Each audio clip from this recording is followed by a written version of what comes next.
I wanted to fill this space with a couple of silos. I thought it would be an easy project. I even had a plan. But you know what they say about the best laid plans? 9 months, one total redesign, and one near-death experience later, those silos are finally in place. The good news is, at the end of the day, this awesome-looking addition to the layout cost me virtually nothing to build. Stay tuned and I'll show you what to do, and what not to do, to get there. Hi everybody, I'm Joe Parker of the Pixel Depot, where we give modelers the knowledge, tools, and services they need to build a realistic layout, and the motivation to work on it right now. This area is for Cambridge Iron and Metal on my Monument City Terminal Division layout. I built the main building to hide the sharp curve in this location, but even with that structure in place, the cars going around the corner still look a little suspect. But the real Cambridge also has this interesting set of silos on site, so I decided to build a compressed version of them to fill the space and further hide the curve. I couldn't find a kit that looked anything like this, so scratch building was the only answer for this project. The most visually interesting part of this structure for me was the rooftop detail. I wanted to create something that would at least hint at the pipes and the structures on the silo roof. I'm going to show you all the steps that I did, but this video is really going to focus on my thought process for designing the roof details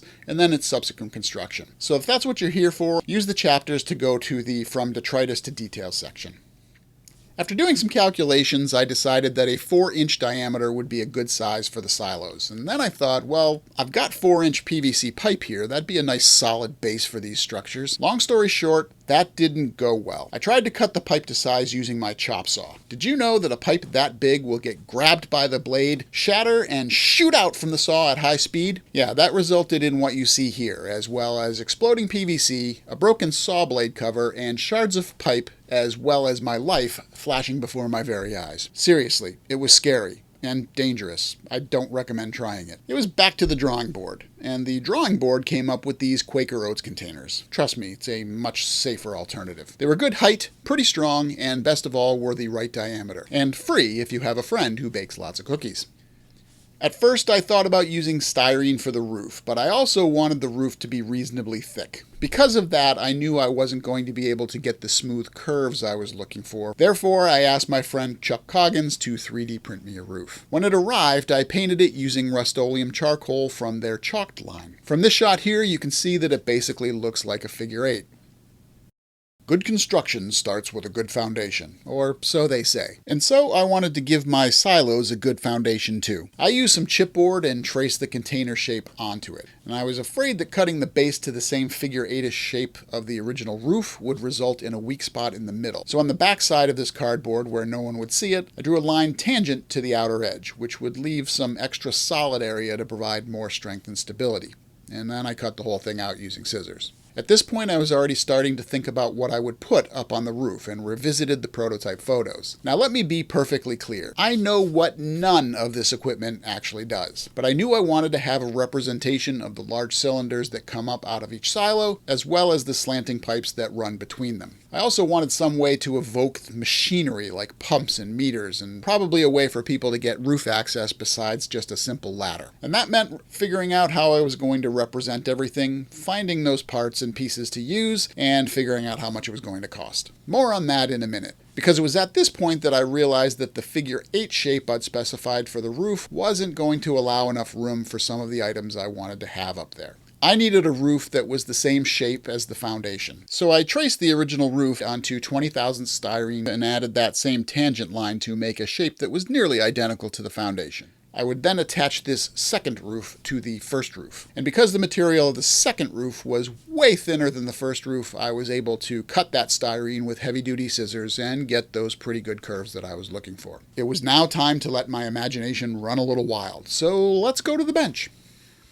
What I want to show here is that you don't have to have a kit or anything prepared in order to make some interesting shapes and detail. This pile of stuff doesn't look like much at all, but it's going to be some interesting rooftop detail once I get finished. You might ask, all right, well, how is all this going to make rooftop detail, especially detail that looks anything like the prototype? Well, I spent some time looking around here in the layout room to try and find bits and pieces that it would be able to build that stuff out of. Starting from the top here, this is just a rubber piece. I collect pieces of plastic and rubber and so on from packaging that comes comes in, and if it has an interesting shape, I usually set it aside. These pieces here came from electronics. These are just the protectors that go on the prongs for the different plugs. These Lego pieces I will use to make an access area that will have a door. This is the door that will go on there, and it won't look like Lego when we're done. These are left over from the Parkview tenement kit that I have on the Grunge. I happen to have a second one because I had built that kit before years ago. Now, here's where things get a little bit interesting. These pieces here have been in my parts box for I don't know how many years. They came off of this sprue, and I might actually use these two pieces here. I have no idea what kit this actually came from, and I believe these are actually supposed to be lathes, but I decided they have an interesting shape. They've got some nice detail and so on them. So I decided I'm going to use those as some sort of random machinery on the top, pumps or something like that, and they'll need to get cleaned up a little bit, and that will give me some interesting stuff there. These are just pieces I cut from an old foam paintbrush. So the paintbrush that I used to paint the ground cover for the Eastern Avenue section, when I was looking around for things to use for this particular purpose, I saw that in the trash and thought these were a good size for the round pieces that I wanted to include. I took that out of the trash, broke off the top, and cut these down to size. And then finally, I don't know what kit this came from either, but it's got these pipes on here that I thought were interesting. And the other interesting thing I noticed about as I was going through is that there are holes in this piece here, and the piping that's on here goes into those holes rather nicely. So from this random mishmash of things that I found here in the layout room, just poking around in drawers and scrap boxes, and in this case the trash, we're going to turn this into an interesting rooftop detail for the silos. I started with the sprues from the Parkview Terrace kit, and as I studied it, this particular area here looked like a nice curved pipe to me if you cut off this little nub. What I'm going to do here, take my trusty heavy-duty sprue cutters here, and we are going to cut off this piece and probably trim this down to size a little bit. And then we're going to cut this piece right down here, and then we're going to cut this piece here. And we'll cut this off at the top as well.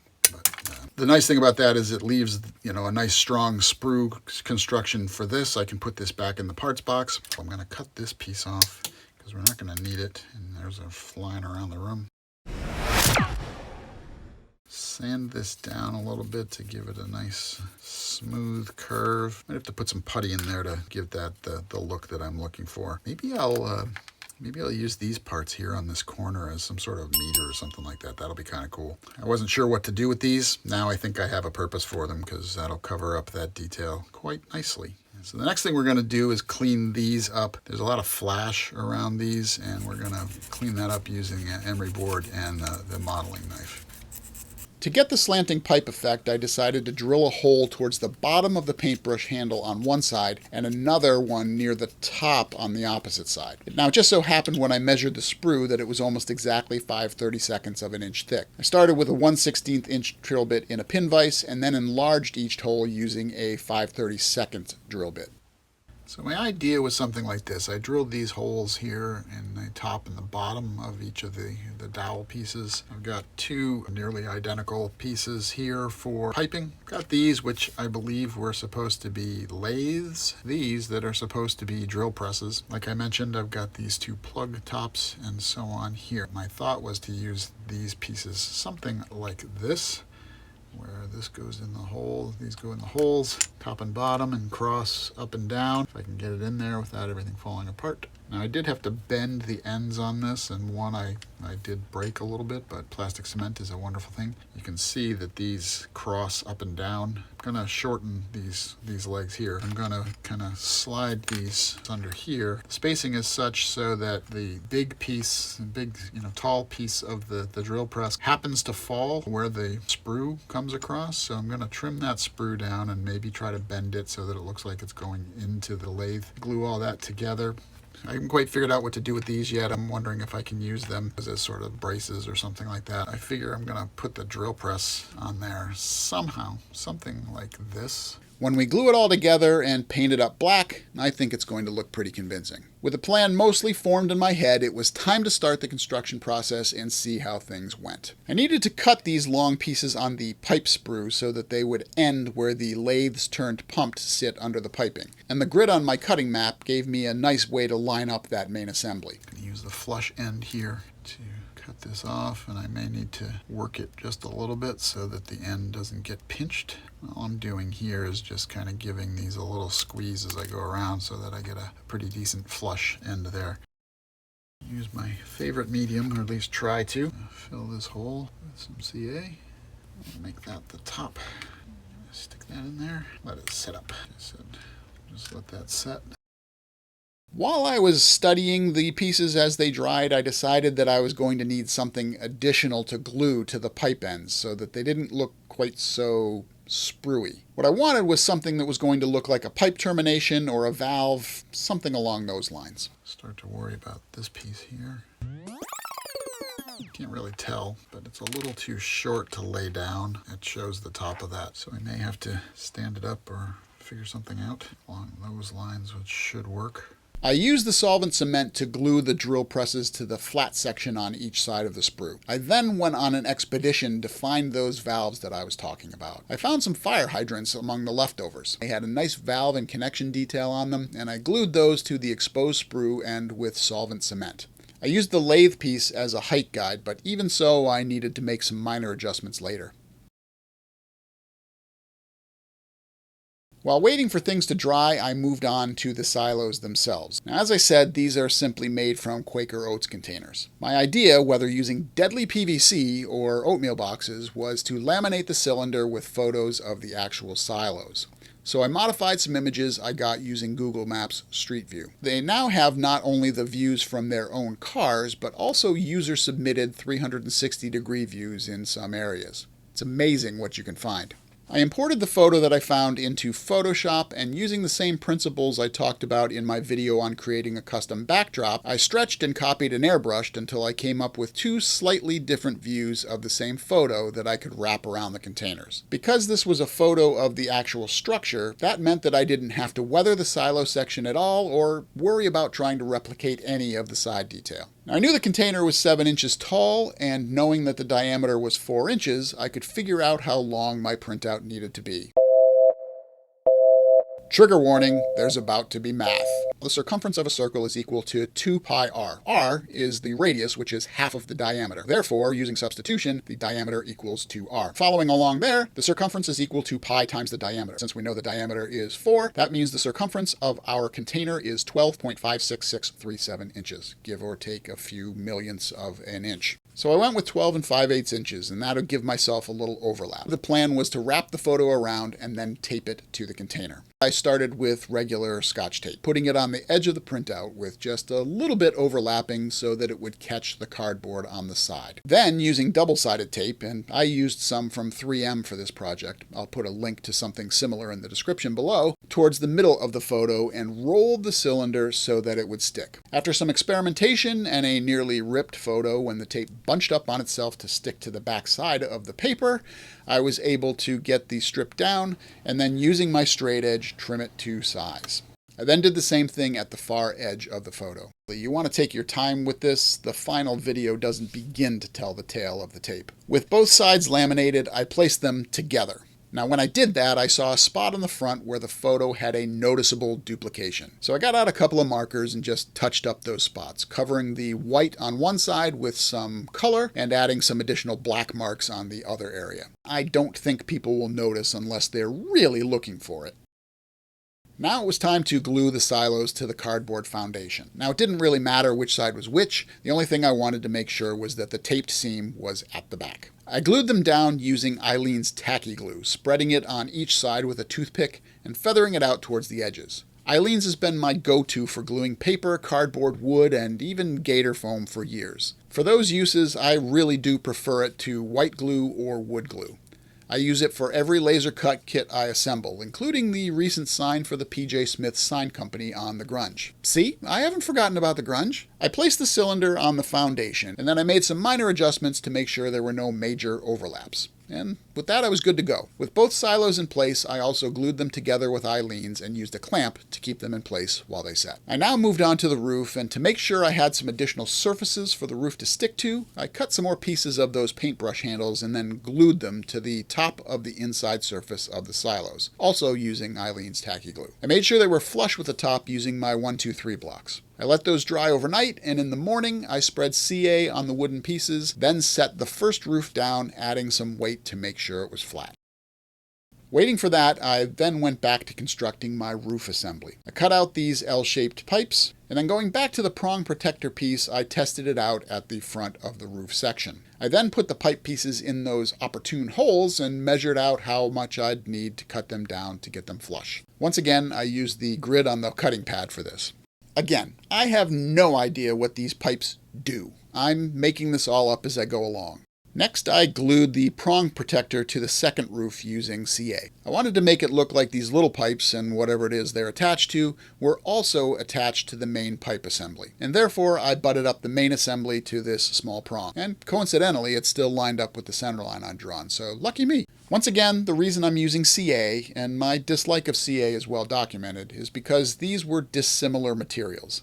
So as much as it pains me to say it, in these situations, this is where CA is the adhesive of choice. While that's set up, I decided to place the other assembly. Now, I just put some random stuff together here. Once again, this is a rubber piece. I don't even know what it came from at this point. And I found this detailed looking thing and a sort of a broken vent, so I glued them onto the rubber. And I decided to put that whole thing over here. For that, I'm going to put some CA on the pallet. And the reason I want to do that is so that I can get some glue on this small point on the detail piece, as well as on the bottom of the rubber piece. So you can tell by looking at the prototype photo once again that everything on the roof is sort of this dark, dirty black color, and my plan was to paint everything that color with one exception, the access door. This is going to be where the access to the roof comes up. This block will also get painted black, but then I'll put this door here, which will be gray. And that's for two reasons. One is to give a little more visual interest so that piece stands out to the viewer a little, but it will also help hide the fact that this piece is made from 3 individual Lego blocks. We're going to do a little bit of work on this as well. So similar to what I did when I was putting together the legs for the tower on the Crown Core Conceal building, I am just going to cut these off, and these are going to go flying. Because that's what they do. Just going to file that so that it's flat.